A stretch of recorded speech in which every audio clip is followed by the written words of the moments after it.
The supreme art of war is to subdue the enemy without fighting. Let your plans be dark and impenetrable as night, and when you move, fall like a thunderbolt. Victorious warriors win first and then go to war, while defeated warriors go to war first and then seek to win. Know yourself and you will win all battles. To know your enemy, you must become your enemy. There is no instance of a nation benefiting from prolonged warfare. Move swift as the wind and closely formed as the wood. Attack like the fire and be still as the mountain. Treat your men as you would your own beloved sons, and they will follow you into the deepest valley. Who wishes to fight must first count the cost. To win 100 victories in 100 battles is not the acme of skill. To subdue the enemy without fighting is the acme of skill. You have to believe in yourself. One may know how to conquer without being able to do it. What the ancients called a clever fighter is one who not only wins, but excels in winning with ease. Be extremely subtle even to the point of formlessness. Be extremely mysterious even to the point of soundlessness. Thereby you can be the director of the opponent's fate. When one treats people with benevolence, justice, and righteousness, and reposes confidence in them, the army will be united in mind and all will be happy to serve their leaders. If you know the enemy and know yourself, your victory will not stand in doubt. If you know heaven and know earth, you may make your victory complete. Anger may in time change to gladness. Vexation may be succeeded by content.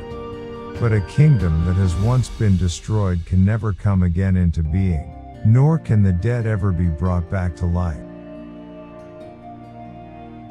There are roads which must not be followed, armies which must not be attacked, towns which must not be besieged, positions which must not be contested, commands of the sovereign which must not be obeyed. If quick, I survive. If not quick, I am lost. This is death.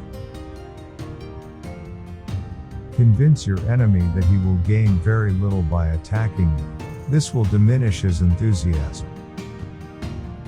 He will win who knows when to fight and when not to fight. Ultimate excellence lies not in winning every battle, but in defeating the enemy without ever fighting. If your opponent is of choleric temper, seek to irritate him. Pretend to be weak, that he may grow arrogant. To secure ourselves against defeat lies in our own hands, but the opportunity of defeating the enemy is provided by the enemy himself.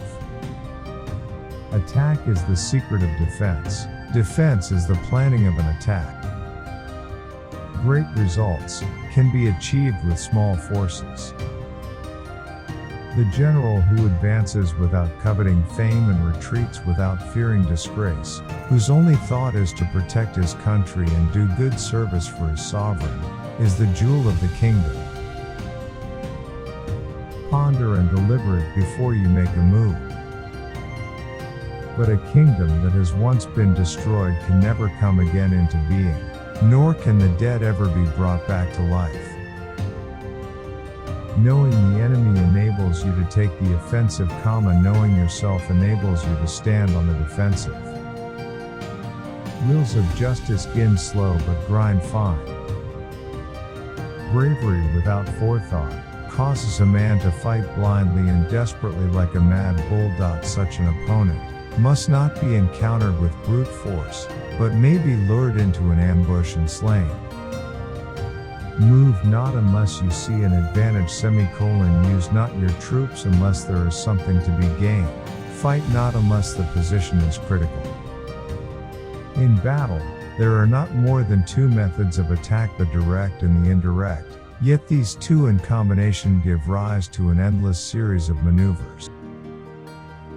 Know your enemy and know yourself, and you can fight 100 battles without disaster. It is only the enlightened ruler and the wise general who will use the highest intelligence of the army for the purposes of spying, and thereby they achieve great results. Hence, to fight and conquer in all your battles is not supreme excellence. Supreme excellence consists in breaking the enemy's resistance without fighting. If you know yourself but not the enemy, for every victory gained you will also suffer a defeat. Do many calculations lead to victory, and few calculations to defeat?